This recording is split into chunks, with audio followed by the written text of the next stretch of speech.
Beautiful looking autograph card. This is the Gotham City. 7 different cards that are 1 per case. So every box is going to have something pretty interesting in it. Welcome to another episode of Hobby Nonsense.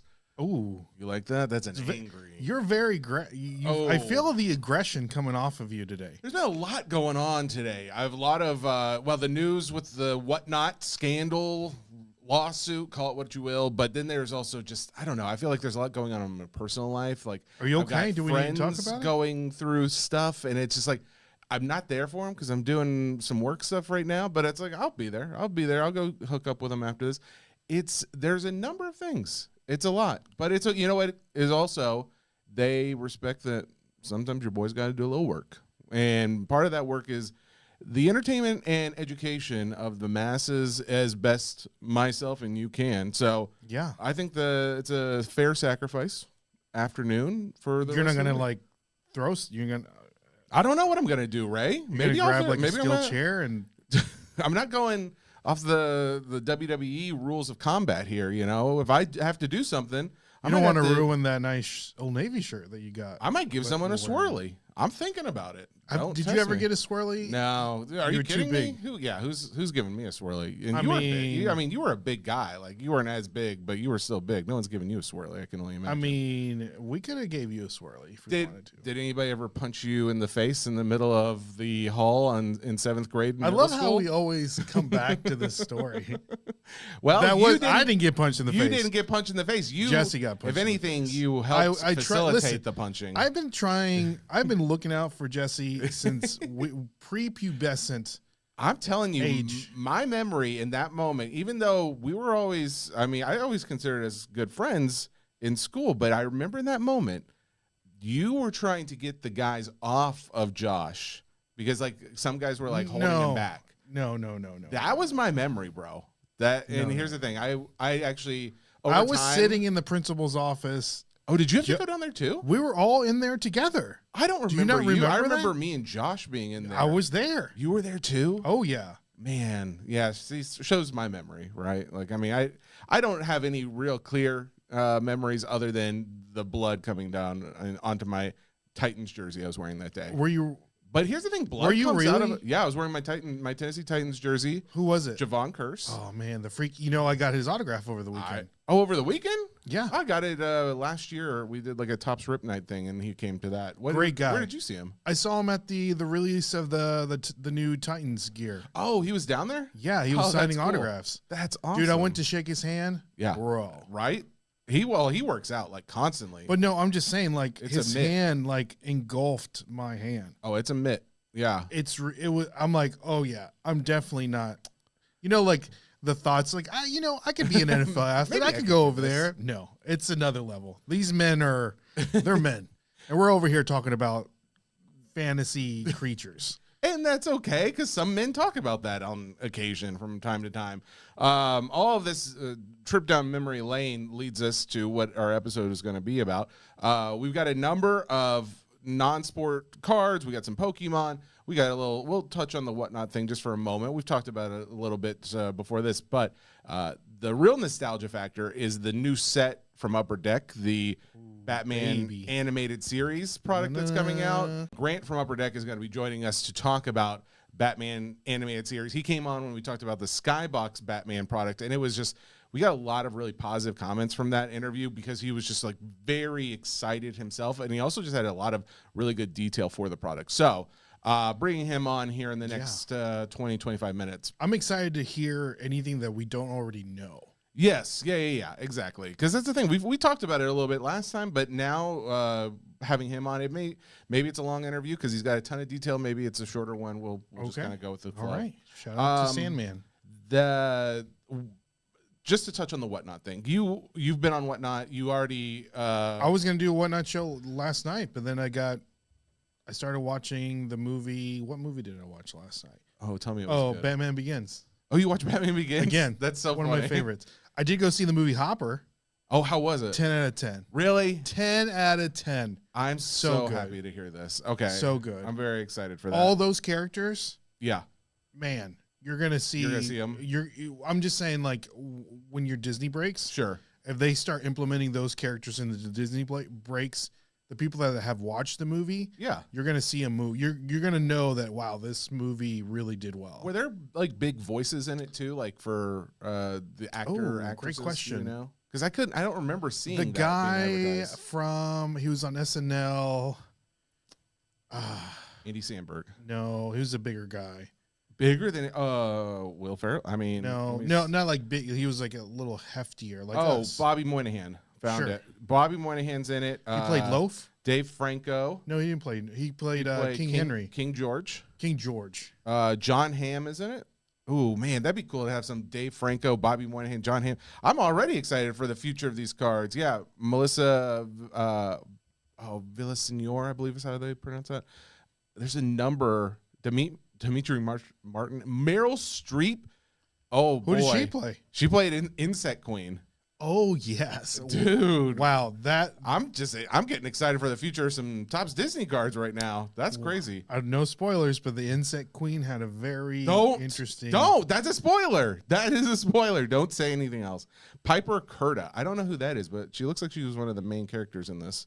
Mabel, yeah. Since we've talked about this, there was a statement that has come out from Whatnot. So I say since we talked about it. I talked about it on the SCN pod today, and I know for most of you, you've probably seen something on social or whatever, but basically what's going on is, in a nutshell, Whatnot is they're being sued, I guess litigation's being brought against them. I don't know if it's like a suing or not when there's an arbitrator involved, but apparently Paul Lesko, who has been known as the hobby lawyer, he's representing, I think, 15 or 30 different clients, maybe somewhere in between, maybe more, but clients who felt like they have been either taken advantage of in some way because they were going into breaks and there was so much randomization and casino-esque vibes that it felt like a gambling situation that they may have had an addiction to, and there was no proper backstops to stop them from gambling or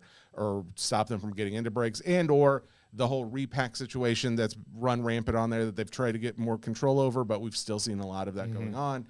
All of these things are what they are being sued for, and at this point, we don't really know much other than, since all of this came out this morning, Whatnot has responded by saying, we absolutely reject the characterization in this complaint.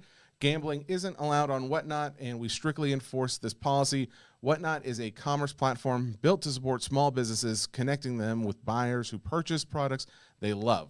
Card breaks are a long-standing format in collecting at card shops, conventions, and in communities that have thrived for generations. And while sellers who break only make up 4% of sellers on our platform, we've taken care to bring that experience online in a way that holds everyone accountable. Whatnot shows happen live and Whatnot shows happen live and on camera. Sellers face real consequences when they break our rules. We've set the standard for how these formats work online, and we're committed to maintaining it. That's Whatnot's response. So what do you think will happen? I mean, I think that Whatnot will end up paying whatever amount that for it to go away. We more than likely won't find out because it'll be locked away Yeah. in this arbitration, and then there's going to be sweeping changes across not only their platform but others, where if you want to block yourself from being able to log back into the site, you'll be able to do that. I think there'll be a bigger crackdown than there already has been on repacks as far as like clarity, more knowledge base, basing your buying habits around. I think it's overall a good thing, honestly. I think it's a good thing that this is happening because the changes that they're talking about, which is like buying into a break for a character and you get a randomized spot, yeah, that can be a big issue, especially if you get like hyped up. There's like other people in there and there's only 10 spots left. The biggest spot's still on the board. Yeah. And you pay $100 for a garbage spot. You know what I mean? It's like, oh, okay, yeah, I can see how I got caught up in the moment and I maybe like the gambler mentality took over. But is that Whatnot's fault? I'm sure that's the case they're going to try and argue because they're arguing like, hey, we're a platform. We're not the ones facilitating these things. Yeah, it's like it's not their fault that there's degenerate people out Paul is arguing, well, they provided the platform with the tools that make it easier to do these things, like the randomization, the fact that you can. I see what you're saying. Like the fact that they may have said there's no repacks, but there's still other people on there doing repacks or blind boxes or other things like that. So, yeah, it's. I'm glad that's not my day job, because I feel like arguing points and semantics like that for a long time, because I can see a little bit of a little bit of both. Yeah, but I honestly, in the long run, I'm in favor of the hobby, because I mean, like, when I think about it too, the people who are doing the suing, who want money back, yeah, they may have had a problem with it, but at some point there is like some you got to take a little bit of a responsibility of what you're doing, a little self-reflection in it, and I think that there is going to be, like, maybe they did need more help. Maybe if they did have that option to lock themselves out, then it would have made their lives a little easier. They wouldn't have spent as much. So it's a whole thing. I wonder if, like, when you go on the platform and you accept the terms of service, maybe there's something in there about it. Oh, well, there's going to be, and there's been some changes to some of those terms of services only in the last few days. Okay. But that's more about, like, the litigation and arbitration. And so I will just, last point on this before we move topics, but they did point out that I think on March 4th, they changed the terms of service. You have to opt out if you don't want to be in the new arbitration rules that they have set forth going forward, which are less advantageous for the consumer, according to Paul Lesko. Gotcha. So if you don't do anything, you're just going to be on the new arbitration rules that they just changed. So, how would we know that? I mean, unless somebody, another hobby watchdog, was out there saying something, which I didn't see anything. Like, are we going to get until now? Is every user going to get an email, or like? Yeah, right. I don't know if we did or didn't. Like, a lot of that stuff just goes to your junk folder, or you just delete a lot of those things. Like, hey, updates to terms and services. Okay. It's like, okay, cool, yeah, delete. So, anyways, just real quick, and we'll get off the subject. But how is this any different from any of these blind random rip companies on the internet? I think it's the transparency of what you're getting into, because many of them have taken the steps of showing what are the options, like what are the cards that you can get out of here. And then there's also the difference of, like, when you have either Arena Club or Courtyard or any of these other repack companies, they are offering to buy back at 90% of the last comp of that card. And so it's like, I don't think there's as many people complaining about issues like that, because it's like, oh, well, even if I buy it and I get something that's not great, I can just sell it back to them right away. And you don't even have that option with these other repackers. They just take your money and run. And there's also, like, some talk of the repackers, they know what cards are what. When you're doing it on one of these websites, that's all randomized. You don't have a choice in the matter, but there's a seller component on Whatnot, and they can just, like, pick, one that they want to pick out, or even if you choose one, they can tell somebody ahead of time, like, hey, this is where the real one is. You want to go buy that. So yeah, that's real icky. Like you said, I would hate to be the person that has to decide and nitpick and argue, and that's a lot. I'll say I'm glad that there are some things that I think will benefit the hobby overall. My only fear, which I mentioned before, was just the fact that once one person starts suing and they find some success, then other lawyers are going to get involved, and they're going to see, oh, well, Whatnot's valued at $5 billion, and they just paid out in this situation. Like, where can I get my share of that? So I'm sure the bigger they get, just like Walmart and Target and all these huge corporations, Amazon, Apple, they have teams of people that. Oh, I'm sure. Yeah. But anyways, that's kind of the news that's going on around the hobby right now. Wanted to make sure everybody was in the know. One of the things I wanted to bring up before our guest joins, we got a few things to discuss. First off, eBay Live. It is the debut Hobby Nonsense show this coming Sunday. Oh, let's go. So March 22nd, I'll be doing it at 7 p.m. Eastern is when we'll be starting, 6 p.m. Central Time. The show is going to be all single slabs. We're going to be just auctioning off single cards. So what are those cards? We'll have some Disney included. I think some Disney 100 in there as well. We'll have some Marvel. We will have some Star Wars. We'll have some celebrity. We'll have some music cards. We'll have just a whole host of graded cards from, I'd say, present, ultra modern, maybe a little vintage even. I think I've got some 1977 Star Wars in there as well. You think? Well, I think. I know I do, but it's like how big of the 1977? I think I may have a Leia that I'm going to be putting up there.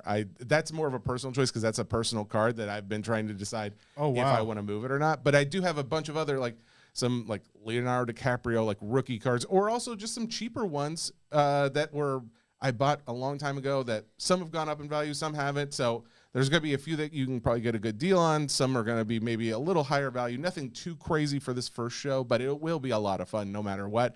Actually, Matsy, a.k.a. Funko Cards, is flying out here to come to the show. Because, I mean, a lot of cards that we will end up consigning, maybe not this show, but we will end up doing, are going to be some of his cards because he's got so many that he sells on his eBay store, Funko Cards. But it's also like, well, this is a great platform, and it's like the exact content of things I like so celebrity autos and or Disney or, all the other cards I just mentioned. So, do you know of any other eBay stores that are currently doing what you will be doing this Sunday? I don't. Well, that's like, the thing. I kind of doubt it. I think I am one of the first to do this because they don't have a category for non-sport cards. I think we're gonna have to put it under like TCG or something like that because it doesn't seem right. I don't like that there's not an option. But I mean, the only other option would be either sports cards listed under there or comic books. But there's nothing like entertainment cards or anything like that. So I've put out requests. I haven't heard anything back, so we will see. But yeah, at this point, I am very excited for the Sunday. And what time is it again? That is at 7 p.m. Eastern time. 7 p.m. Eastern time. Hobby Nonsense. Go check out the store. Go give it a follow, a like, whatever you will. And I'll have a good amount of the cards listed beforehand. So hopefully by the time you're listening to this, you can go to the page and see a lot of the cards that will be auctioned off on Sunday night. But either way, go give it a follow. We look forward to you. Are you using any kind of device or mechanism to help you list your items? Haystack is Haystack? Haystack was... That's that green thing, right? Yeah, that's the green thing that they sent over a few months ago that I got to mess with for a while, and I found the learning curve pretty low. Like it was pretty easy to get my brain around. So basically taking pictures and then once it's in the system, I don't know how, it's got AI where it just basically finds the card. I have to do very little manually typing out of any of that. Yeah. So that's kind of the system, but I look forward to it. It should be a good time. Before that too, we're also doing Star Wars Hobby Nonsense over on Fanatics Live. That will be this Wednesday morning on release day. Star Wars Smuggler's Outpost. Ooh. Now that's the one that what's really cool about this is it is like the boxes. It's like one pack. There's 30 cards in there. However, those cards are there's a number of hits in there. You've got 2 autograph cards and or sketches per box. You've got 1 on-card autograph as well. You have 3 numbered parallels and then a few different inserts. You got the opportunity to hit shadow box cards for a few different droids and things like that. It looks really cool. The fact that they have on-card autos and the fact that they have sketches that are signed by actors and actresses. That's cool. That is really cool to me. I'm happy to see something new, a change up a little bit. So I will say though, about close to 3/4 of both of the breaks are filled at this moment. That's pretty good. It's great. I mean, I'm happy about it, and there's still a number of like decent spots. I would say very good. In fact, spots left. If you guys want to go check it out again over on Fanatics Live under Hobby Nonsense. But that's this Wednesday morning. That should be a lot of fun. Speaking of like newer products that are coming out. So we talked about that Disney Neon product last week. What I failed to mention, and I actually meant to, but there's probably plenty of going on in that episode already. There's 2 really cool things about this Disney Neon product. One, it is coming out at a lower price, I believe. Like it's not, I mean, who knows what it's actually going to be listed at, like when David Adams and all those get their hands on it. But when they were listing it on the website, I think it was like $99 a box. Interesting. I don't know what the exact details like what's guaranteed per box, but they do have autographs. They do have sketches. They do have like comic cuts, like cutouts from different comic books that will be included in the cards. But what's really cool about it is there's going to be, I think it's 4 new IPs that are going to be included that we haven't seen characters on these Topps cards before. Do you know who the IPs are? We got Descendants, which I'm not as familiar, but yeah, it's hot though. Yeah, I know people like it. Epic Mickey. Epic Mickey is that's a video game, isn't it? Okay, actually I'm not 100%. I was hoping you might know, but I did not know for sure. I do know the IP of Epic Mickey is going to be included in there. Actually I just did a little quick Google of it. It does look to be a video game. That's cool. I didn't know that. So Epic Mickey is going to be in. These 2 other ones I think are going to be very big. One specifically, since we're going to be talking about Batman animated series already, Gargoyles. I think that's really cool. I like Gargoyles. I watched that as a kid, along with like Darkwing Duck and all of the other things. But Sunday morning or whatever morning that it would come on. Exactly. While you're getting ready for school. Big Hat Tim is a big Gargoyles collector. Really? In fact, yeah. Okay. So he'll be very happy about it. And then Phineas and Ferb. Oh, that's huge. So Phineas and Ferb, I think, is probably the biggest one, or it's going to capture the widest array of collectors that may not have already been interested in this before. But yeah, Phineas and Ferb will be included. Which one is the platypus? Phineas or is it Ferb? I could not tell you. This was like, so I know Phineas and Ferb was very popular. It was like right after our time. Like for me, at least. We missed it. I have a friend. Shout out to Paul the Philly Flipper. He's a huge Phineas and Ferb guy. Oh, really? And he would tell me what it is, but I don't know who is Phineas and who is Ferb. I know like a number of the voices are very iconic. One of the guys has like a big Instagram or like, I don't know, maybe it's a TikTok following or something, but he does a lot of short videos. I see him on all the time. He will also be signing in this. So, all right. The new IPs was one thing I wanted to talk about. The other cool thing is the first time signers in that product that I didn't talk about. So Chris Sanders, who does the voice of Stitch, he's going to be signing. Holly Hunter, who does Mrs. Incredible. You've got Jonathan Groff, who does Kristoff from Frozen. Josh Gad, who does Olaf from Frozen. He's going to be signing. I think that's pretty awesome. Matthew Broderick, Simba. You've got Tate Donovan from Hercules. You've got Scott. I'm not even sure. Is it Winger maybe from Aladdin? Paige O'Hara as Belle. And then I think this is probably the biggest one for a lot of people. Mm-hmm. Owen Wilson is signing as Lightning McQueen. Ka-chow. Right. So I think that's going to be pretty huge. I think a lot of people will appreciate that. And then you still have Billy Crystal, Idina Menzel, Tom Hanks, Tim Allen, Samuel L. Jackson. Wow. And then a bunch of other voices and people that we're familiar with. So anyways, it's a lot of value if the box is coming in at $100. So again, that's where I'm thinking like, oh, well, I'm guessing it's probably not a guaranteed auto per box, but who knows? Maybe it is. Either way, I think it's going to be very popular. And I know for a fact, if you can get some from the website, like there's already been the pre-order, which I'm trying to think. I think I may have gotten a few boxes. I did not. Hobbies. You know what? I did. I got like, maybe 8 or 10 boxes from the website on the pre-order. Oh, that's good. Which is great considering I got any. Because a lot of people have been, we've already talked about this last week, but there's been a number of issues with this. What's funny is, about today. So today, you and I both had the WWE Chrome. We both tried to get some. We both skunked, and that's brutal considering anything. I mean, we both tried for boxes and cases and couldn't get a single one of any of it. So this is what I did confirm, though. And by telling you all this, I do think that this probably means they'll make a change before too much longer. But I think a change is needed to help everybody. So we talked about like how people seem to get access to the page before everybody who just like waits on the main page and waits for like, oh, I refreshed and now all the options are ordered. Yeah. So this is a very simple way of doing things, but it seems to be the same way they do for all of their products. So when they have a new product that's about to be released, there is a cadence to the URL that you can basically just follow the last few and do it for this one, and you'll be able to like cracked the code. Well, it's not really a code. That's the thing. It's like this is also like That's why there's so many people getting in before you and I or other people. Because they figured it out. Because they've already known this as well. Oh, my gosh. So Topps, we need to do better here. It's very simple, and this is a easy fix from Topps. Just put in some other random lettering or whatever that's not the exact Special same. characters, throw it out there. But if you go to topps.com/products and then -- and you put in, like, so for instance, I'm going to give you an example for, say, how about Smuggler's Outpost, because I'm already on that site. So if you put in 2025 Topps Star Wars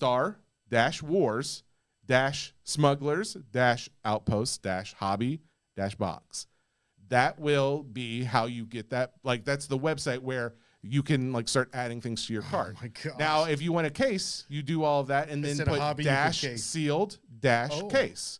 You just add the sealed and case on the back end of it, and then bam, you get to that site.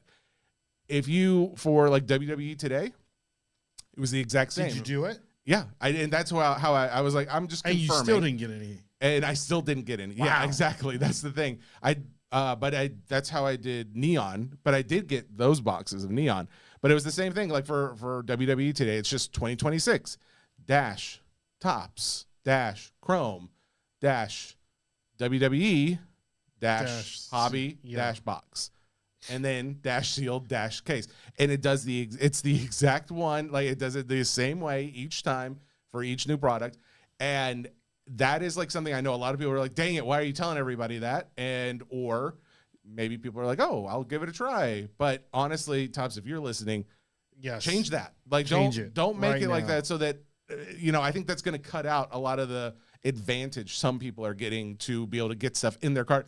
But ultimately, the biggest problem is the same problem you and I had today, is even once it's in my cart, I can get to the checkout and then it's not in my cart anymore. Unavailable. And then I can go add it back and then it's gone again. It's ridiculous. This has to be stopped, because what I've noticed is they're not doing the EQLs anymore. These last few orders where we would typically find some of these to be EQL, they're not doing it. I don't know what the reasoning is, but they're not. I'm guessing they're probably taking a percentage cut that they don't have to worry about if they just do pre-orders. Mm-hmm. But the pre-order system is broken, and we have to get that fixed. Broken. So, just to let you know, it's Perry the Platypus. So we're all thank you. Golly. Everyone's yelling at us right now. It's Perry. 2026 Topps Finest Fantastic Four pre-order goes out. Actually, it doesn't matter because they won't hear it by the time. I hate that these come out on Tuesday. I need to get it like a week advance. Yeah, I got to find a week. That means I need to find next week's. Ooh, what? You know what? I'll try and find it and have it for us before the end of the show. But that comes out on Tuesday at 12 p.m. Eastern. All right, so let's see. We've got Grant, who's about to join us now. He's actually already in the waiting room, but we still have a couple more minutes before he's expected. Let me just say this. You know how I kind of dogged on the Leaf Photographic product, the Polaroid product? I mean, granted, it was super expensive. Everything looked cheap. It didn't look great, but there was a card of Kobe Bryant, or not a card, a Polaroid. Well, it was turned into a card, right? But it was a Polaroid of Kobe Bryant, just sold on Saturday. Any guesses on what that sold for? Because he signed it, right? Kobe signed it? Yeah, because that was the whole thing. All of these people that got their Polaroid taken, they then signed the Polaroid. So Kobe signed it. I have no clue. 100 grand. 100 grand? Oh, well, dang it, you went way too far. You went too high. You can't go. You got to guess like. You got to shoot for the stars, baby. Come on. All right, but 100 grand it was not. However, $31,000. That it's a BGS 9.5. Someone graded it, but $31,000 for that card. So maybe your boy was a little too harsh. Maybe some of these cards, especially like I can see why maybe there's some extra value, because like everybody has a card. Well, I say everybody. There's a lot of Kobe autos out there, and people have them in their collections. However, they may not have like where it's just him as him. Like he was just like snapshot. He wasn't posing. It wasn't like out for a card or playing ball. It was just being him, and he signed it. And Grant Sandground has joined us from Upper Deck. Last time you came on the show, we got a lot of really good feedback as far as your description and just the general overall excitement you had about the Skybox Batman metal product, which when we saw that the Batman the Animated Series product was coming out, Ray and I were both very excited because this is something that we grew up with. I had many action figures from this show. It was just a staple in my home. So when I saw that there's cards coming out, and to see like the just general public's response to this has been pretty outstanding as well. We had to have you back on as someone who seems to be very excited as well. Did you have a hand in making this one as well? I had a little bit, yeah. I had a little bit of hand, but it was built by one of our staff members primarily, but I overhelped and kind of made sure everything was structurally good to go. So what is it about this Batman, of all the Batmans out there, that made you guys want to focus on this for a card set? Well, kind of like you touched upon, Jesse, this is such an iconic area of the world of Batman as the animated series show. It's so nostalgic. It's, and a lot of folks have ranked it as one of the 2 greatest animated series of all time, up there with The Simpsons. That's how big, historically, if you think about the history of all animated shows, it's way, way, way up there. And for good reason. Bruce Timm helping create it, the style, that kind of noir 1940s style of art is so iconic.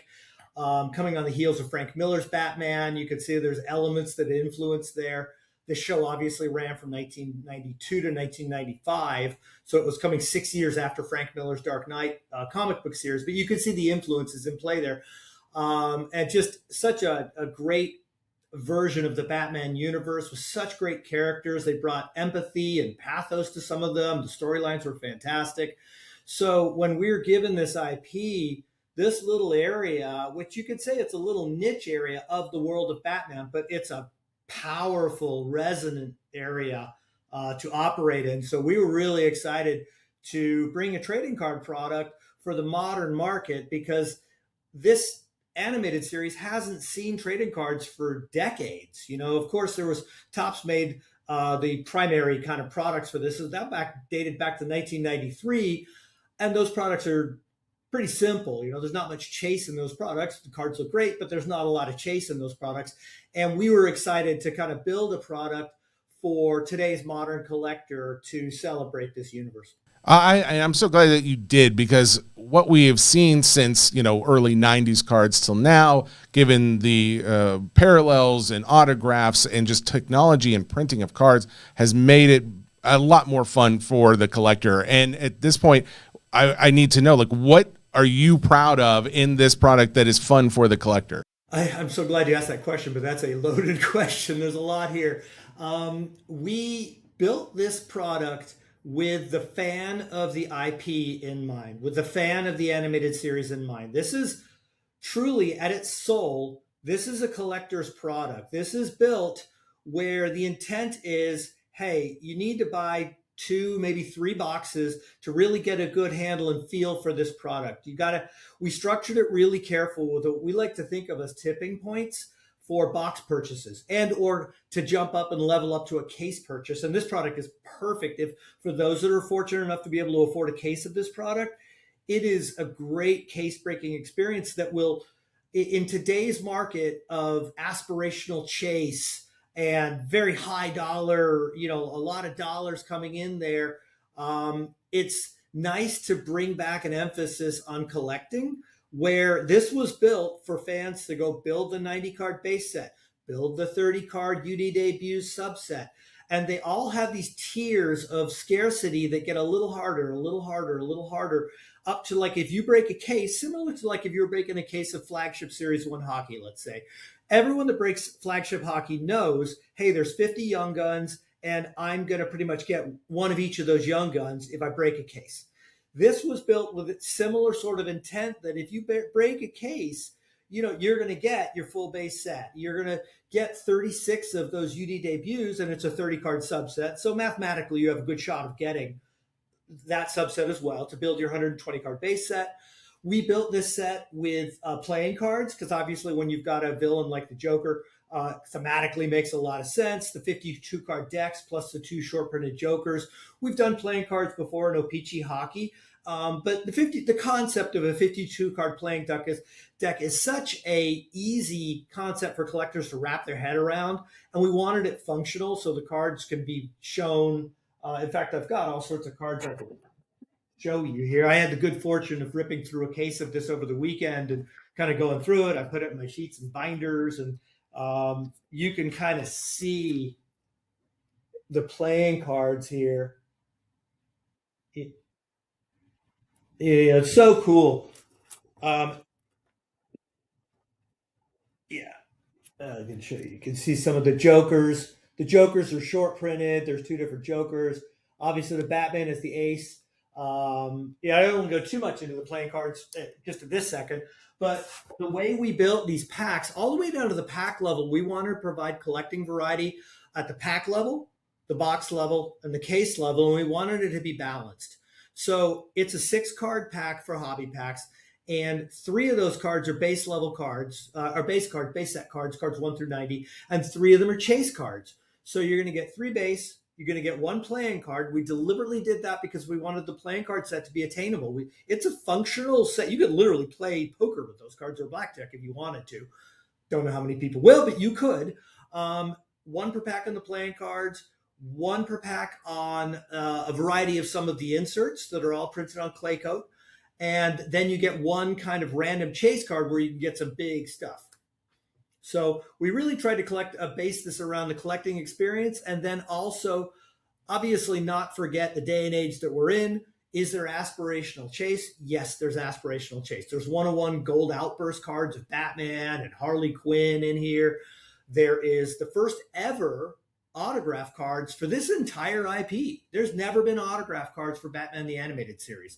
I don't think there's ever been. There may have been sketch cards. I'm not too sure, but I'm pretty sure there's never been autograph cards. And we have autographs from a variety of the voice actors in the cast. Unfortunately, the show aired more than 30 years ago. Obviously, a lot of fans of the series know that Kevin Conroy passed in 2022.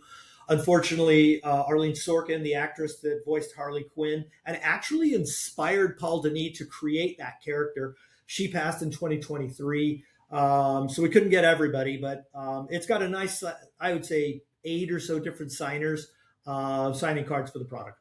I think the Kevin Conroy cut autos was probably the icing on the cake for this, because I was like, to see, the fact that Mark Hamill isn't in there signing as Joker was a little disappointing. I will just go ahead and say that. But honestly, that's the only disappointing thing I found.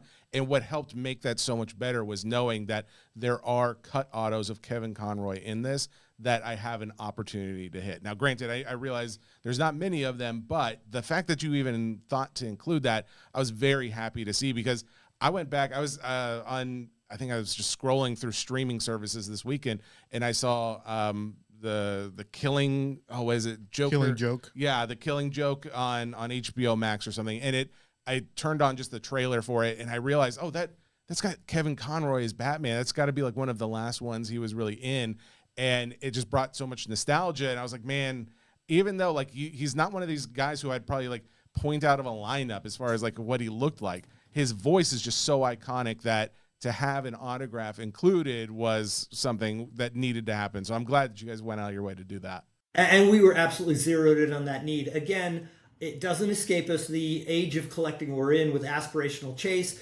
making sure you have content in the product that can create viral social media moments, that have people running around like breakers, shaking their hands and screaming like 8-year-old boys run around in circles when they hit the car, all that stuff. We know. So yes, it was imperative. It was really important to make sure we could get some Kevin Conroy cut signatures in there. We had to work with the licensor, kind of explain, the importance of getting that done, and they allowed us to do it.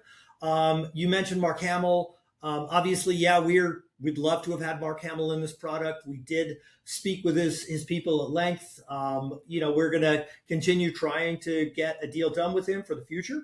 For upcoming products, but we couldn't get it done in time here, unfortunately. But we feel that the product's got plenty of content and really good balance. I really would like to emphasize that. I think we built this pretty balanced, where it provides a lot of high-end potential, along with a lot of just good old school collecting fun. I agree. That's awesome. I was looking through just a couple of the inserts.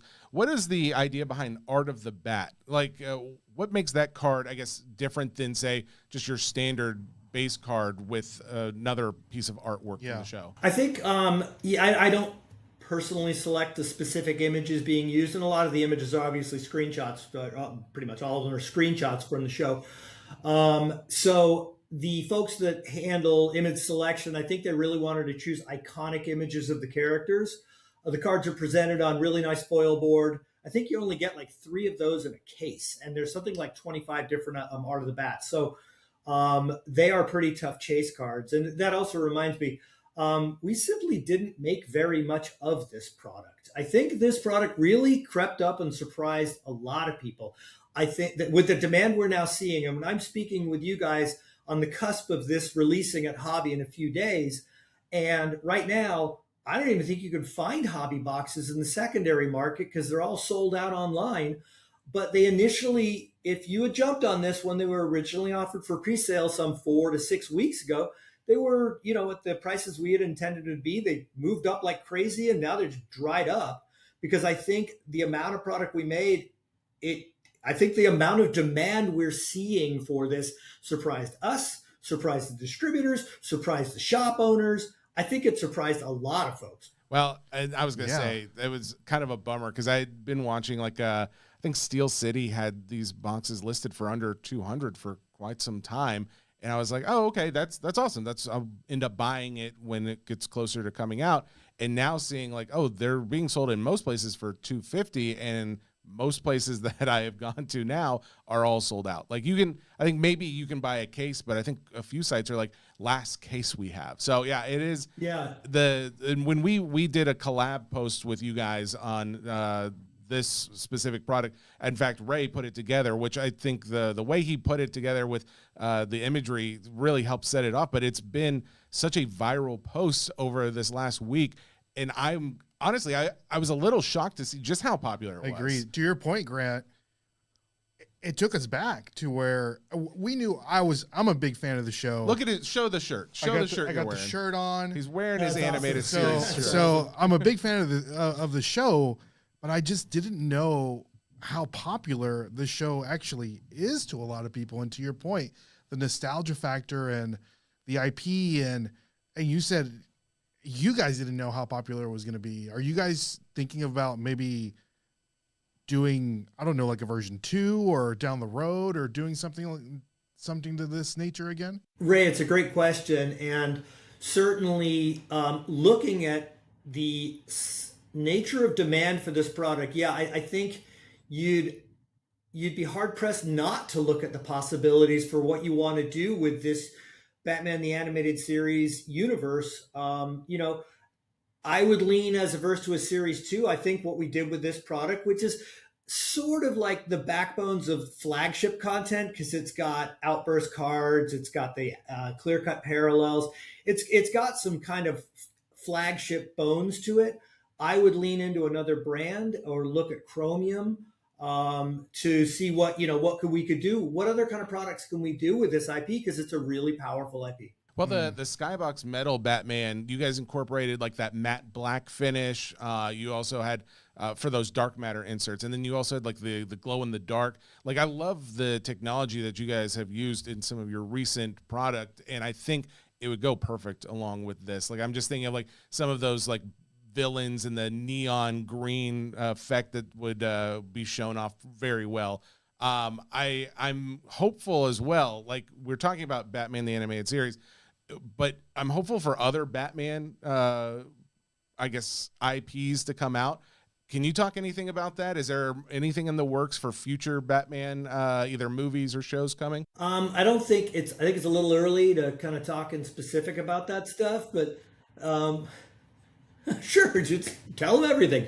But those are areas we are exploring for sure. There's so many different areas of the Batman universe that can stand up by themselves for standalone products. We're certainly looking at it, but we don't have anything that we can speak of at this time.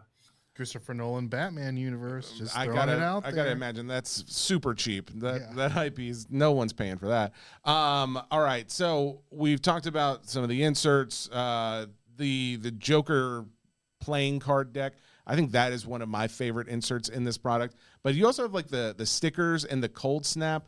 I think those are really fun. The stickers seem to like pop. They're very, I don't know what the printing technology you guys used for that, but they shine. Oh yeah. Oh wow. Yeah, those are fantastic. I was gonna ask. Oh, and there's a gold version of the playing cards there too. One parallel. The stickers are one per box, and there's 20 of them. So you break a case, you're only going to get 12 of them.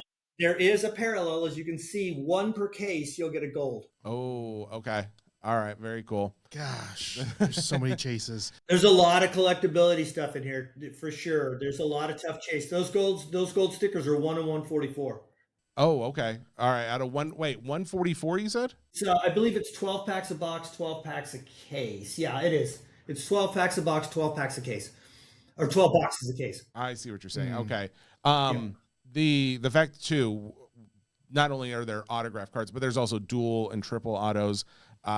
It's very very cool. I am curious about the UD debut, like the Upper Deck debut. Did you do that for all of like the biggest characters? Because I think you said it's like a 90 card base set, and then it goes to from 91 to I think 120 in the checklist is the Upper Deck debut or the UD debut card. That's correct.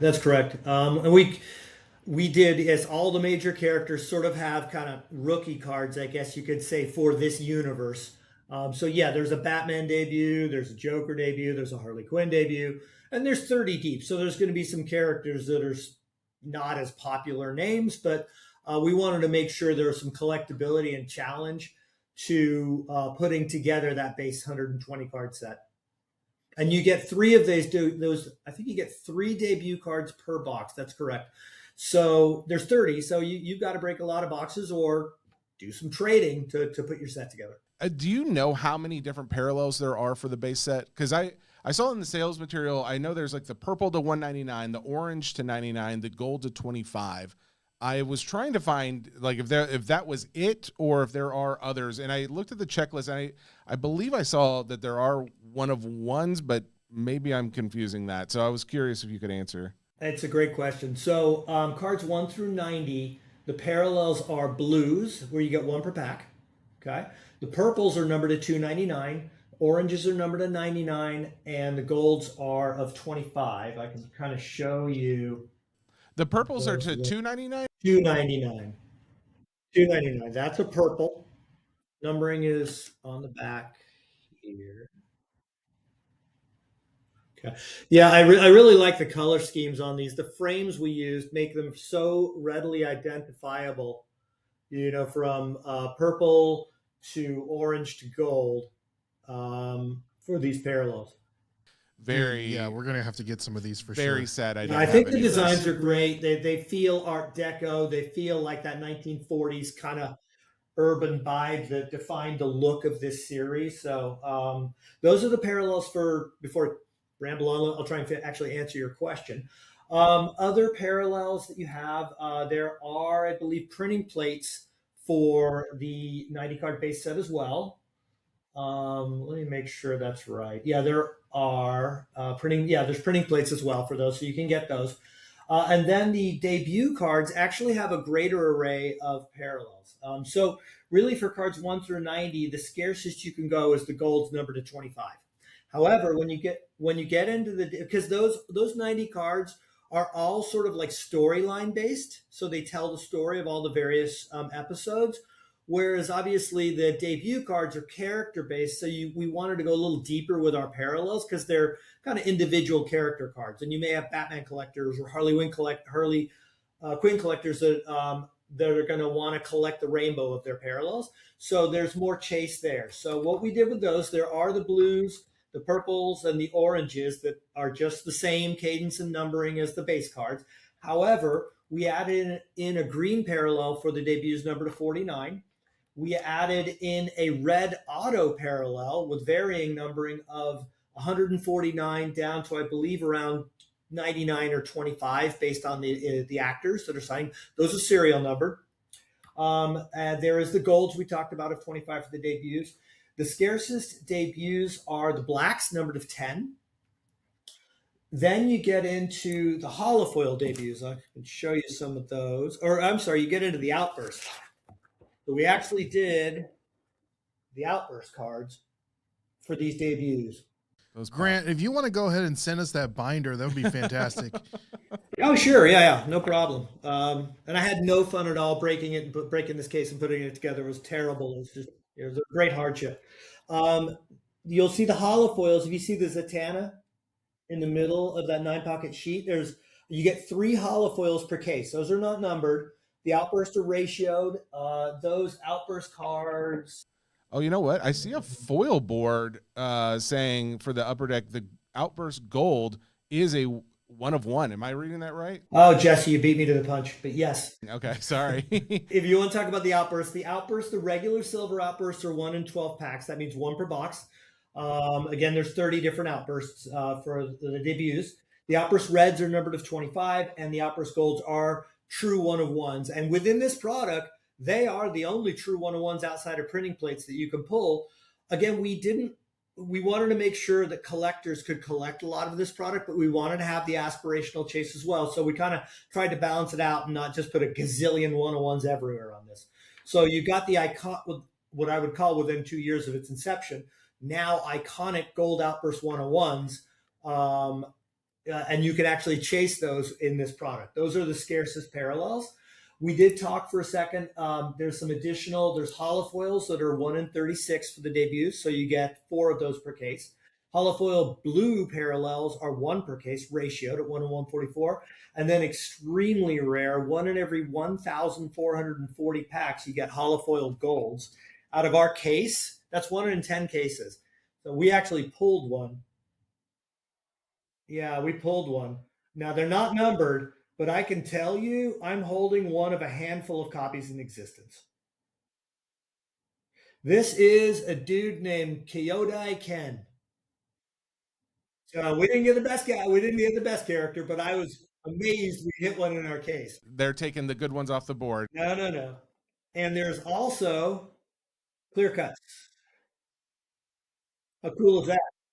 Isn't that a perfect one with a penguin floating on his umbrella? Penguin floating with an umbrella attached to nothing, and it's got the acetate background, so just clear. Yeah, that's a perfect. That's great. Yeah. So that is sort of the array of parallels that we've got for the base and the debut cards. Cool. That's awesome. Grant, I didn't want to ask this question because in all the sales material, and we didn't see any sketch cards, but when we look at like these? But when we look at the checklist, there's sketch cards on the checklist. There are sketch cards. That's correct. There are sketch cards. Let me see here. They're pretty tough. I think they're a little beyond 1 per case. But most cases should have a sketch card. I don't think they're guaranteed, but I think most cases you're going to find a sketch card, 1 sketch card. Well, I mean, you opened a case and you have a sketch card there. So at least in yours, you got one, and hopefully everybody else will find some. I feel comfortable saying the majority of cases should have a sketch card. Okay. All right. Well, hey, the fact that it is as short printed as you were mentioning, it makes me very happy as well, because it's like the demand for this, I think, will outweigh the supply. And I like that. Like in a collectible, that's how it should be. It shouldn't be that, there's everybody wants this and everybody can get it as well. I don't think it makes it collectible if everybody can get it. So I am very happy that you were able to come on here, Grant. Anything else you want to mention on this product that we haven't already covered? I feel like we've touched on just about everything. Well, I actually managed to get 2 autographs in my case. In most cases should have 2 autographs. I just want to show you how this is only for folks that are watching, but you can see how pretty these cards are. This is a Paul Williams as the Penguin. This is the Cold Snap autograph. Beautiful looking autograph card. This is no offense to the person who put the artwork on a digital picture, but it looks so much better in person than it does online. Just know that, people. Yeah. You can see how nice some of these inserts are. This is the Gotham City. This is a 1 per case case hit insert. There's a lot of different case hit cards. Like 7 different cards that are 1 per case. So every box is going to have something pretty interesting in it. Yeah, the animation style of that show does so well on these cards, I feel like. So good. Yeah. And with the autograph cards, keep in mind, some of the autographs have inscriptions. Oh, really? Oh, yeah. Oh, yeah. In fact, I believe if you check the checklist we released, if you see additional nomenclature on the card description after the actor's name in parentheses, that means that's what was inscribed on the card. So if you're scratching your head going, what the heck? That's what it means. And I think a lot of the dual and triples have inscribed autographs, and some of them may have triple inscriptions and dual inscriptions. Oh, man. So there's a lot of sneaky collectability in here, you know? If you guys have an extra box or two laying around the office somewhere, we'll definitely take one off your hand. We'll do a little content around it. But in the meantime, I will be going to my LCS and everywhere else I can to try and find some of this product. Grant, thank you so much for coming on here and giving us a rundown of Batman, the animated series. This comes out this Wednesday, March 18th. Upper Deck has done a fine job, people. We say that with no hesitation. So go out, check it out for yourselves, and happy collecting to everybody. Grant, thank you again, and we'll see you on the next Batman and or other product that comes out. We'd love to have you back. Absolutely. Look forward to it. Well, there you go, people. That is Batman, the animated series. Man. You know what's funny about this? I mean, people are going to be like, oh, well, it's a promotion. Or like, we asked them. Like, we wanted, that was not our request for them to come on here. We wanted them to come on because, honestly, Grant is very enthusiastic and he has a ton of detail on these things. But it's also just like to see a product that Ray and I both equally love very much. And it has nothing to do with Pokemon or anything else that we're actually, like, I'm not breaking this product. It's nothing like that. Just want it. Yeah, it's like we're just product. Like, how can we get our hands on it so we ourselves can open up a case like each? Yeah, like I want all the case hits, I want all the sketches, I want all the autographs. I mean, and if you're listening to this on the audio version, what is it on the audio version? Please come over to the YouTube. All the cards that Grant showed off, you have to look at these in person. Absolutely, because some of these they look so dang good. I couldn't agree more. Yeah, I'm excited to get my hands on some. I'm going over to Shep's at some point. You're gonna have Wednesday. to beat me to it, young man. All right, I'll see about that. So we talked about Batman. That was fun. Where else do you want to go? Let's see. Before we get to, we got a number of Pokemon things, but you were talking about something before we got into that interview. What was it? Oh, you were gonna hold it because it was gonna be longer. Yes, you were talking about the Kobe Bryant card, Kobe Bryant Polaroid. Yes. Sold for $30,000. The Leaf Photographic Polaroid. And I wanted to segue to your good friend, Kevin O'Leary. Oh God. Since we're talking about Kobe Bryant. Yeah. Not only is he pimping out whatever, what was it? The dual auto. It was a triple. It wasn't an auto. So it wasn't. Well, now he's got another card. Well, you mean the first time? Yes. First time. Yeah, the first time it was the card that he had already purchased for like $12 million. It was Jordan, Kobe. And Kobe. I think it was a Logo Man auto as well. Logo Man auto, but now he has got himself a new card that he was showing off at the Oscars, and I mean, what are we doing? It's just cringe, is all it is. I mean, and does cringe sell? Maybe. I don't know. Does it bring attention to it? I would say yes. It definitely brings attention to it. And then they say there's no such thing as bad publicity. Maybe that is the style he's going with. Because I got to think there are enough people out there in his circles, whether they are paid to kiss his butt and or just paid to tell him the truth. I think there's somebody still that's going to be like, yo, Kev, cut it out. Bro. It's not fun. It's looking sad. But I don't think he cares. I think there's enough eyes on it that it's like, yeah, but who cares? Because this is still going to heavily increase the value. And my opinion on all of this, the time he did it for the Emmys was just the precursor to this. This was the real reason he did this. To the Oscars. Because the Emmys card he had already bought, and yes, I'm sure he wants to sell it for $20 million. But he hasn't sold the first card. No, he's still holding on to it. But Okay. this card is new. I don't think we This knew is the new one, the triple logo man. he necessarily had this card. And I'm still wondering exactly if this is his card or not. I don't know if that was ever really clarified. It's like, like when these actresses go and they wear millions of dollars in diamonds around their necks. And then it's like, oh, well. It's like Tiffany put it on, lended them the jewelry so they can wear it and all that stuff. And Shine, who's a big collector, he's got a lot of money. He's been getting in the background, and he's been in these photos with Kevin, and he was there in the X post that Kevin put up, helping him to get this diamond studded card necklace on him. So maybe it's Shine's card. I'm not 100%. Who is Shine? The only Shine I know is the rapper. I don't have enough detail to give you other than I know he's a big collector. But is he a celebrity or is he just a collector? That's a good question. Like if you told me celebrity collector, yeah. Like let me see. I'll do a quick little YouTuber search. Shine. But the bottom line is, I'm not 100% if it's his card, Kevin's card, or Shine's or somebody else's. However, the fact is that this is a triple logo man of, and this is they say, game used logo mans from Michael Jordan, Kobe Bryant, and LeBron James. It's a PSA 10. Exquisite logo man. Again, they say it's like the first one that was made because I think there's a few of these maybe out there. I think they did this idea a few times, but according to his post, he said this was the first one that they did. It's a one of one. It's valued in his mind. It's like 30 he says million. 25 million, maybe 30. Nobody really knows. You can't just like throw numbers out like that. Well, you can when you are trying to hype an already ferocious market to pay the maximum amount of money that you could possibly squeeze out of them. When do we know when these cards are going to actually go on sale? I mean, not at this point, but I will be shocked if they do not end up on somebody's market here soon. Like I would guess it would be Golden. Well, actually, I don't know.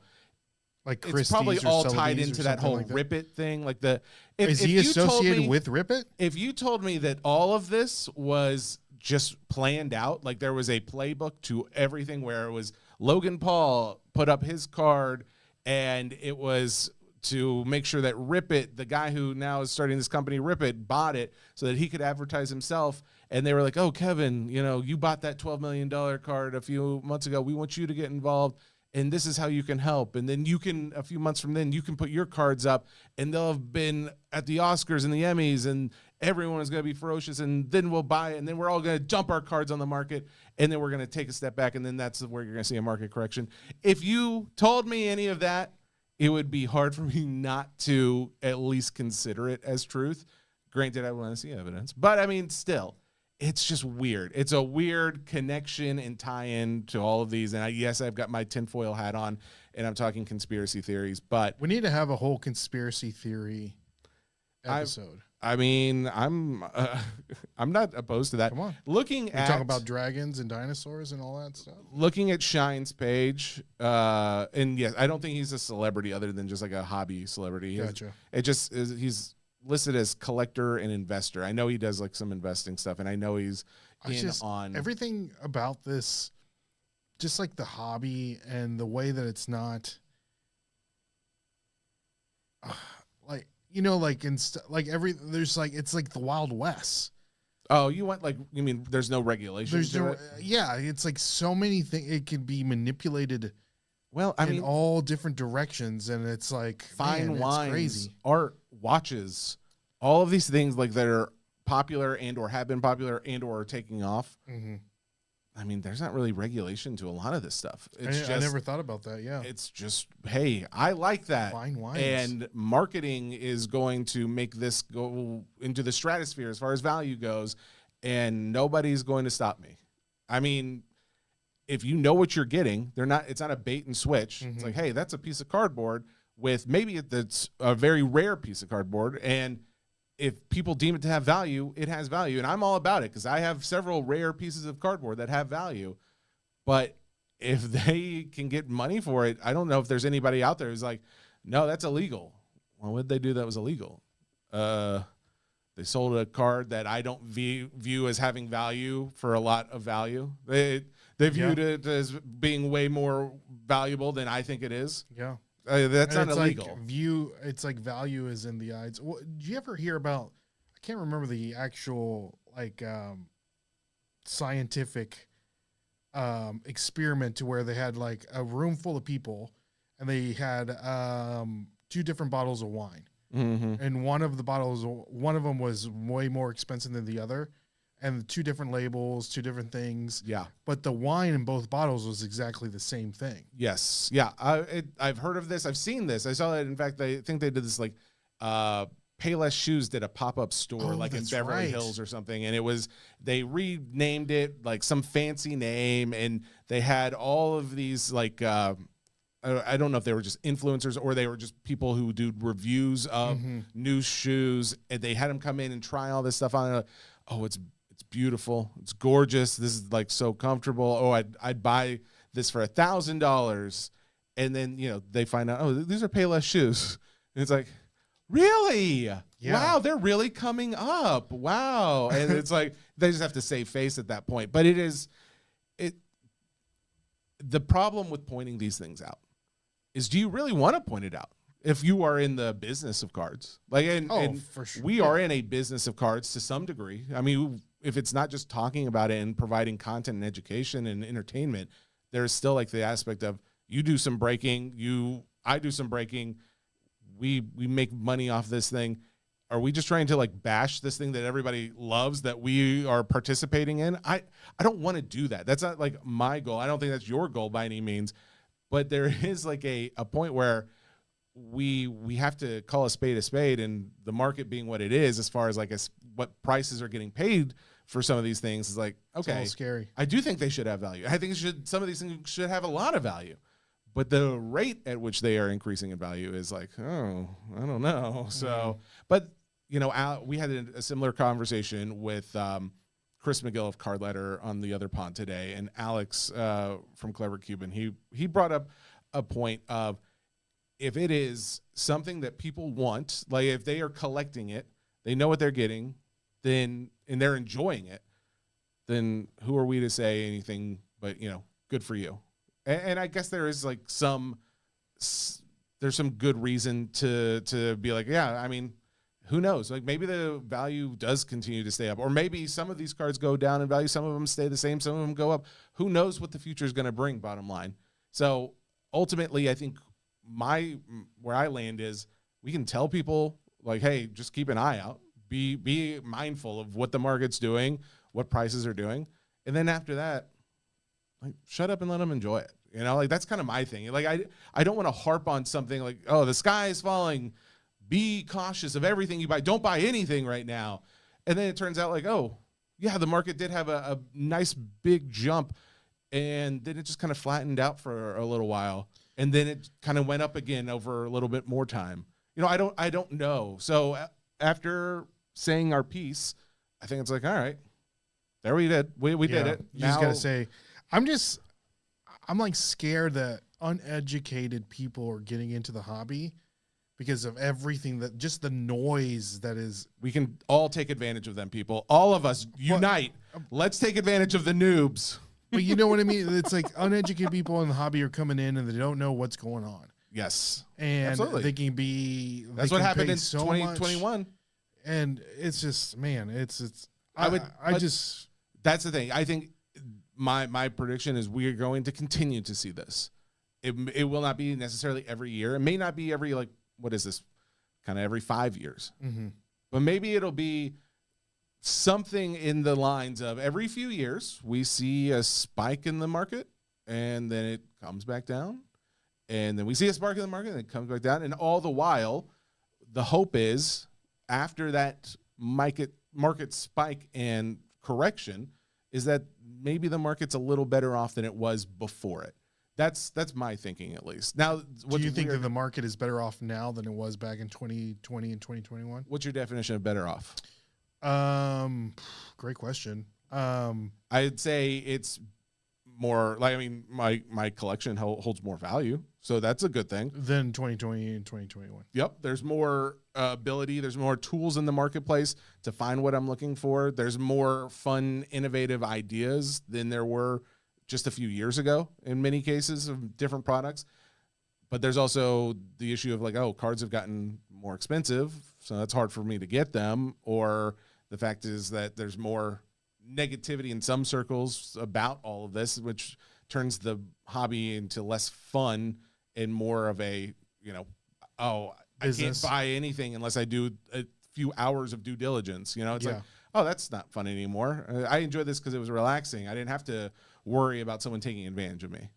So there's little things where I think there's a lot of argument to be made, but who's having the most fun are the noobs, or it's the people who are like, I'm going to go to a show, I'm going to go find the car that I like. If it costs, $500, well, dang, I didn't want to spend $500, but I've got it. And I was just going to spend that money on a weekend out in Nashville or whatever the case may be. So, well, why not? If people are not putting themselves out, not the way I party, baby. But no, if people are not putting themselves out and they have it, let them have it. Let them enjoy. Let them eat cake. By the way, that card is Shine's card. The 2004-05 Upper Deck Exquisite Jordan LeBron Kobe triple logo man. It's a PSA 10, 1 of 1. The card that Kevin O'Leary was wearing around his neck, that is Shine's card. Why would some other man, like, why is he pimping out? We just talked about it. It's the same thing with the diamonds, the Tiffany diamonds, But again, it begs the question, is there a script? Is there a playbook here going, hey, you know what? This is what you're going to do.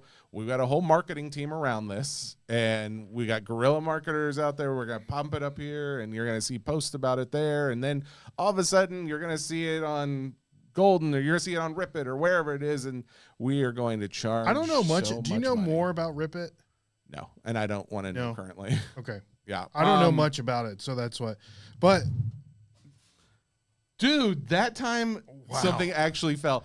For all of you new listeners to this show, if anybody's listened to this or SCN for a number of years, a fun thing happens based on where our office is. There is a quarry not far from here, and at a certain time of day, they do some exploding. Yeah. And usually we're not still recording, but we are right now, and it happened, and it's that's crazy. So, I did want to. This is a good segue since we're talking about your boy Kevin O'Leary. So why is he my boy? He's your boy. He's your boy.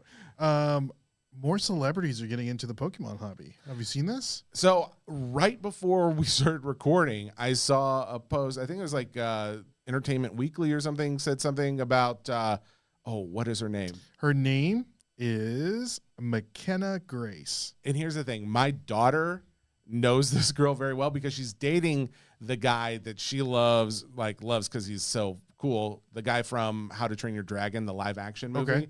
He was the main guy in that, and I guess they're dating, and they were opening packs together at the Oscars. At the Oscars. That is pretty cool. I mean, so you purposely wore a dress with pockets. Yeah, because she pulled it out of the pocket. She can keep Pokemon cards in her pockets. She was also in the new Ghostbusters. She was. Oh, was she? Yeah. This is my only hope. I just want it to be real. I'm tired of stage stuff. I know Emma Roberts and her boyfriend and/or fiance. I'm not sure the relationship, but I don't know. I know they're in the hobby ripping cards. It seems ingenuine.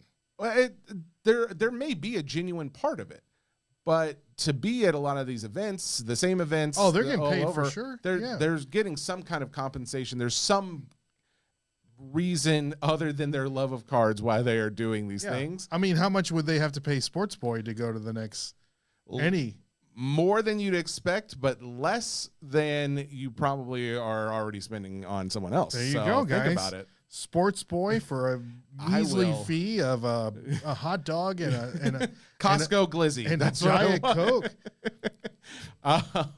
I did see that though. Thank you. Did you have anybody else, or was that the only ones? Yeah. Oh, of course. I got you got more. Yeah, of course. Who else? Kim Kardashian was caught at a local no LCS. No. With Steve Aoki and her son Saint. I have seen so much of this, and I have so many times avoided clicking the snapshot button on my phone, because that's how I take notes for the future shows. Okay. I'm like, oh, I'll take a screenshot so I remember to talk about this later. I have purposely not screenshotted it because I'm like, I don't want to talk about it. Why don't you want to talk about it? Because that is like that. Okay.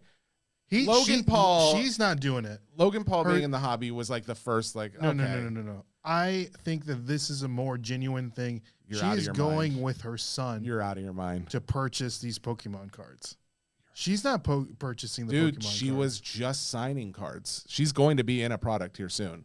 I don't remember who it was for, but there was some It was like clip. that complex. Oh, that's that right. complex thing? Yeah.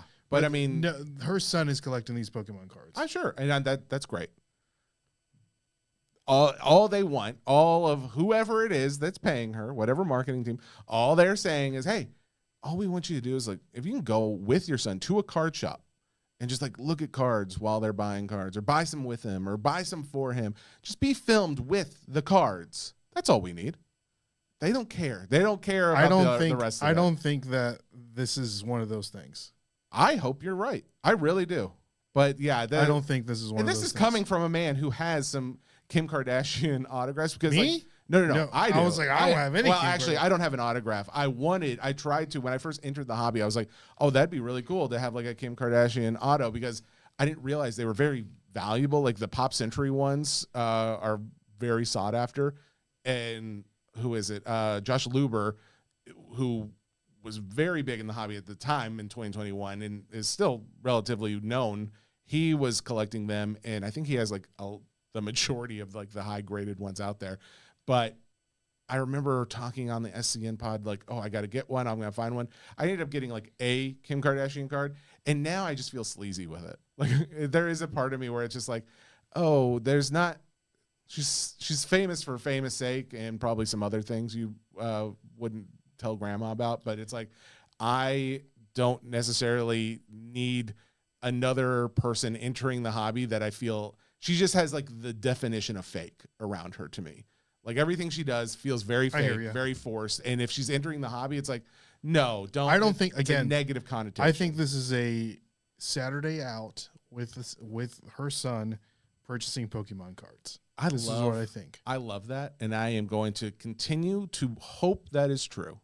That's what it is. And if you're wondering what kind of card they purchase, they purchase a BGS 10 Shiny Charizard from Hidden Fates. Oh, very cool. For $1,300, which is grossly undervalued in my opinion. Oh, really? Yes. Oh, okay. I love that nice card. transition to like actual card related. It's not you actually want that card at that I have price. that card in a PSA 10. The first big purchase that I ever made getting back into the hobby, I purchased this card for $300 of raw from someone that I met on Facebook Marketplace. Are you serious? Yes. I met at the Target parking lot. I took a look at it, and I'm like, man, this could be a 10. This might not could be a 10. This was like the first card that I ever submitted to get back to PSA, and it came back a 10. That's so cool. That's awesome. Yeah, but I think the card is, again, grossly underrated. It's a shiny Charizard, which, of course, one of the best shiny Pokemon in the Pokédex. But, yeah. I can't remember. Were you ever like any of the kids that would be in the gym or the cafeteria at Hawkins, like playing the game or trading? I played cards Magic the Gathering. Oh, you did? You never did Pokemon back in the day? Mm-mm. Okay. Yeah. I remember distinctly the many kids being at the cafeteria tables playing and or trading cards and stuff like that. And I would have like some here and there that they would give me, like it's like, oh, I got like 5 of these, and you have one, because like we were poor, we weren't going out and buying Pokemon cards, even though I did get sports cards. But I couldn't remember if you were there. So I'll play Magic the Gathering. But one more thing, and then we can get off. This is the reason why I'm wanting to mention that more celebrities coming into the hobby. The boy Taylor Lewan, which you had texted me and said, I don't know who this is. And I'm like, don't. Why don't you know who this is? Taylor Lewan, if you don't know, he is a former Tennessee Titan left tackle. He is the co-host, of Bussin' with the Boys podcast. Used to be under Barstool. Oh. Now they went on their own, and he's going around buying Pokemon cards. He's going in heavy. He played 9 seasons in the NFL, and at the time, on July 27th, 2018, he signed a 5-year, $80 million contract extension with a $50 million guarantee on that. What year was this? At the time, it was the highest. He was the highest paid offensive lineman in NFL history. What? I didn't realize all of He that. made like, Dang, he's dude. like, I don't know for sure. Like he was in 4 Pro Bowls, something like that. Oh, okay. Yeah. Like he was a really good player, but he has gone into the hobby hard. He was seen at the Lighthouse show this Saturday buying up a ton of Pokemon cards. Really? Later that day, he opened up a ton of the stuff that he purchased at the show, and he's buying vintage packs, spending a ton of money, guaranteed heavy packs, and didn't really pull anything. Oh. But Taylor Lewan, come on the show, Hobby Nonsense. We're here in Nashville. You can come by anytime. Anytime. Like, I'm just curious to know what made him come into the hobby, and he genuinely has a love for the hobby, especially after seeing him opening up these Pokemon cards live on his Instagram. I mean, it sounds like that. Yeah, like I'm all about it. More people, and especially some, to your point, someone that is genuinely interested into the hobby. Yeah. I want to see more people like that. So Taylor, if you're listening, come on the show. All right, Taylor, open invitation, but not forever, okay? We have standards, all right? You can only jerk us around for so long. Okay, let me see. We had that. Oh, I had one other thing. It was just the fact that there was another record sale, the Topps Chrome 2025 Marvel Clawed Chrome, you know, the ones that had the 3 like Wolverine claws, the Marvel cards. Do you remember these? One more time. The Clawed Chrome is the name of this. How was it? You have a sound effect for that? Oh. Yeah, that's what it sounds like when Wolverine claws somebody.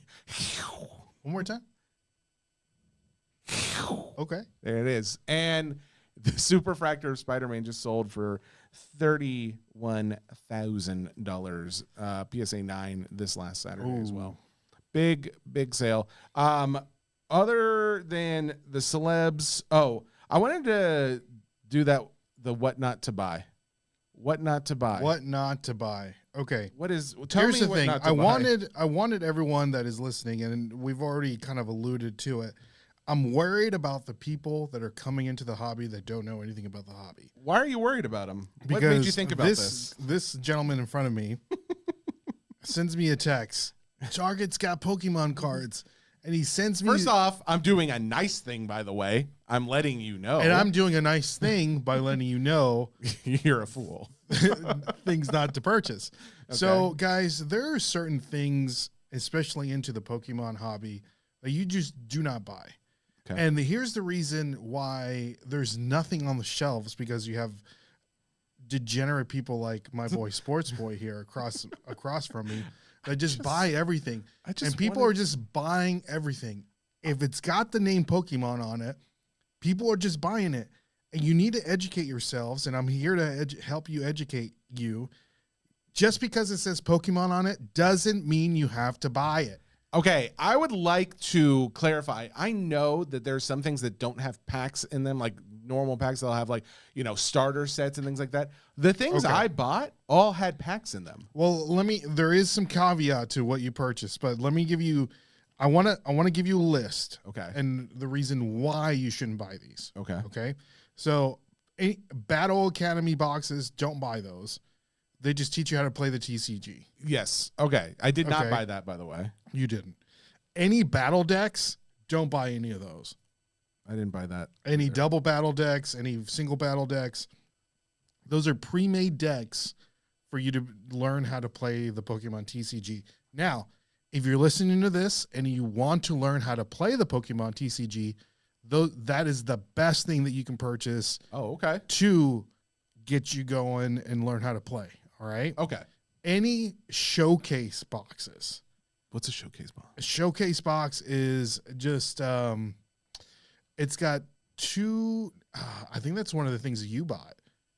No. A showcase box. I'm pulling up my picture that I sent you right now. A showcase box? Showcase box is going to have usually a promo card that is just like some dumb EX card. Okay. And like 3 or 4 packs inside.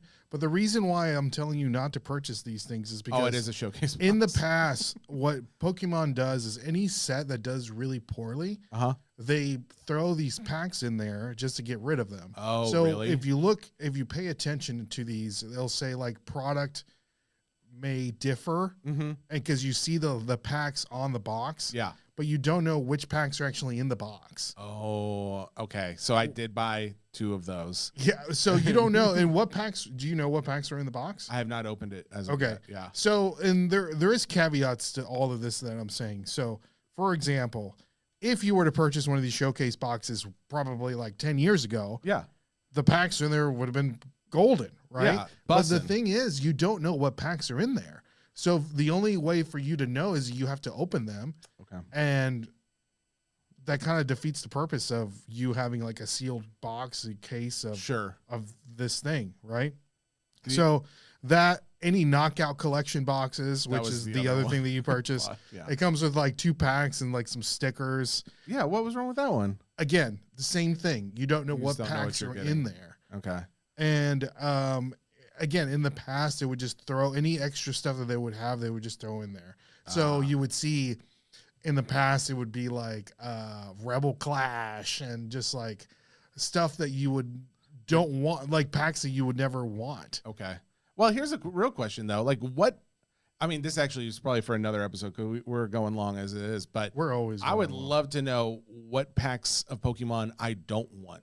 Like, well, right now it's weird, right? Because it's like, is there a bad Pokemon pack? Well, yeah, I mean, I guess on pricing that would be dependent. But if you're a collector and you want certain Pokemon, I mean, it's whatever you want, right? Sure. Like I would say right now, for me, like I wouldn't want a Journey Together pack.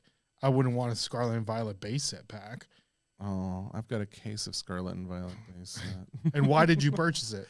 Because I thought it would go up in value, which it has. I mean, since I bought it back, like I bought it when it was brand new, so it's gone up, but it hasn't gone up like all the other ones that I had bought have gone up much more significantly. Like the 151s that you had and then you got rid of? Your dirty mouth. Another thing, the Build and Battle Stadium box, don't buy those. Any trainer kit, don't buy those.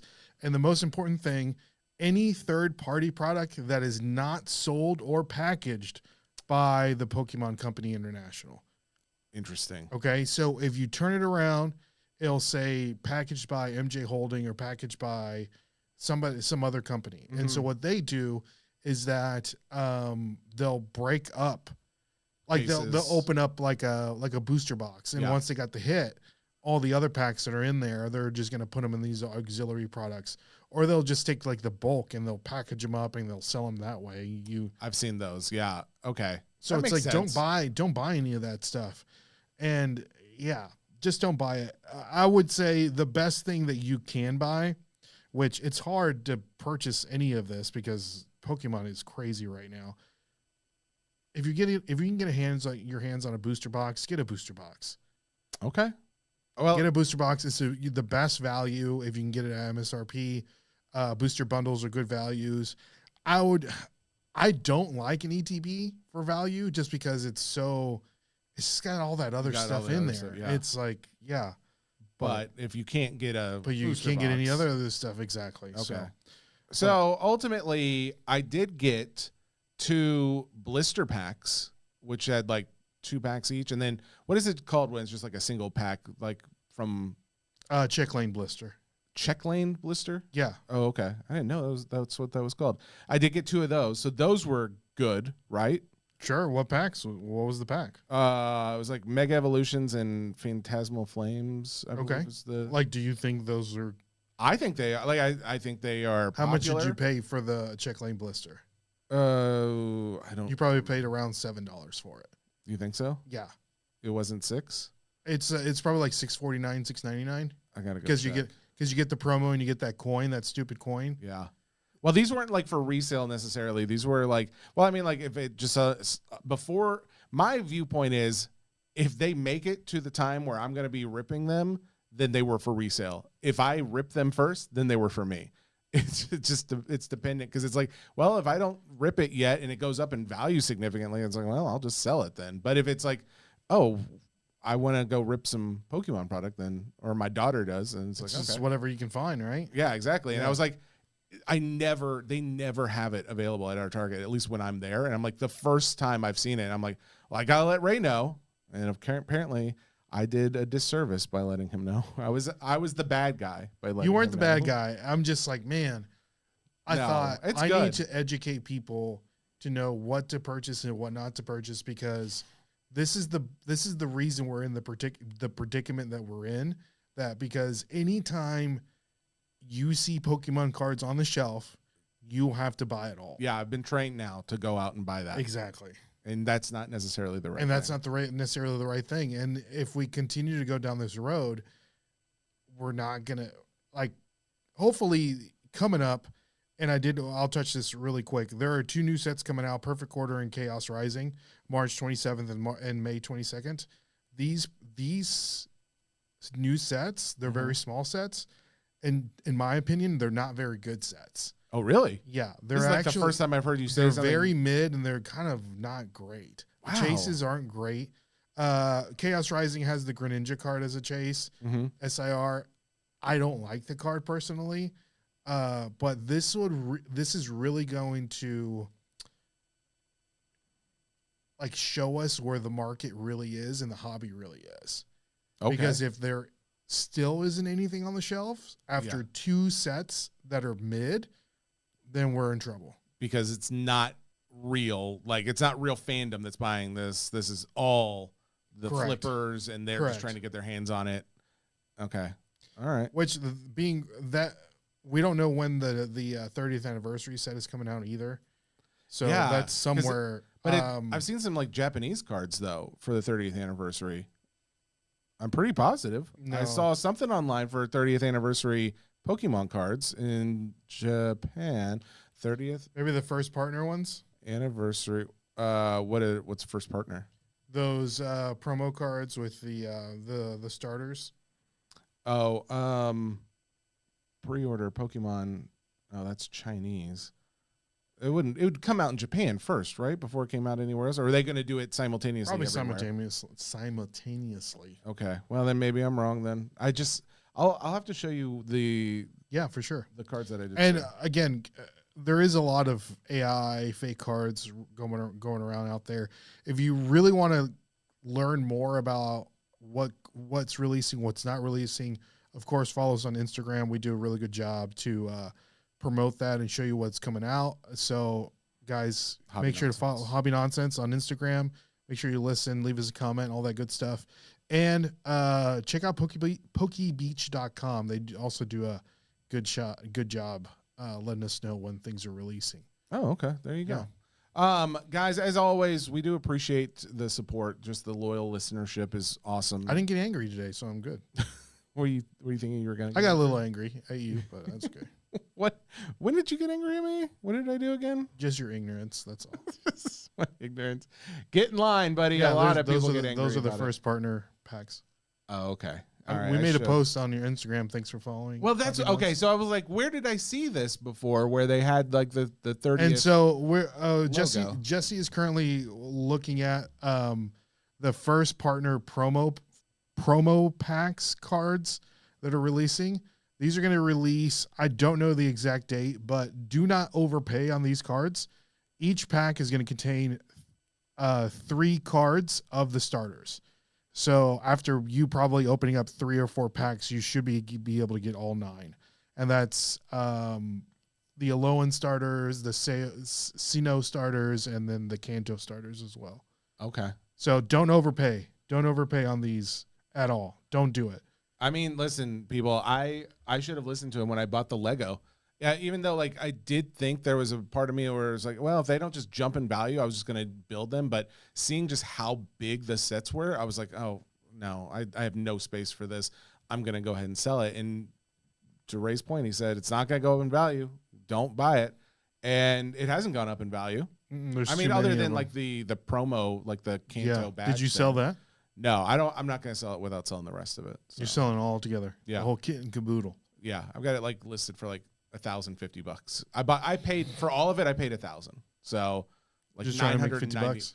I mean, I'm just trying to make room in my house at this point. So as long as I don't lose money on it, I'm okay with it. So, but anyways, as I was saying, guys, thank you for watching and listening and the support that you guys show. It does not go unnoticed. If you guys haven't already, leaving a review, whether that's on Apple Podcasts or Spotify or anywhere else, it also helps tremendously. So if there's anything that you guys are missing from this show, you'd like to hear more of, less of, critiques, those kinds of things, we're also very open to that. So feel free to drop us a line, comment on a YouTube video, Instagram, TikTok, all that good stuff. And we really appreciate all that you guys do. We need to have a video game guy on the pod. Oh, That's something we haven't had, and I think it would be really beneficial to get a video game person on. I also want to do like a Hot Wheels guy. I'm trying. You do? I've been looking, and the word has been out. Okay. Yeah, Hot Wheels guy would be cool. And yeah, if there's other collectors. And you know what? I keep getting calls. Like, I get 1 or 2 calls for vintage stuff. I just don't get, like, many people asking for vintage non-sports stuff. We need to have our boy back on. What is his name? Peter Parker. Cal Rifkin? What was his name? You were so close. It's not Nolan Ryan, but it is Ryan Nolan. Ryan Nolan. Yeah, so we may bring him back. That was here one of before them too long. basketball players. That's it. All right. But anyways, guys, until next time, we wish you all a fair day, and we hope you have a wonderful dream of us. Goodbye.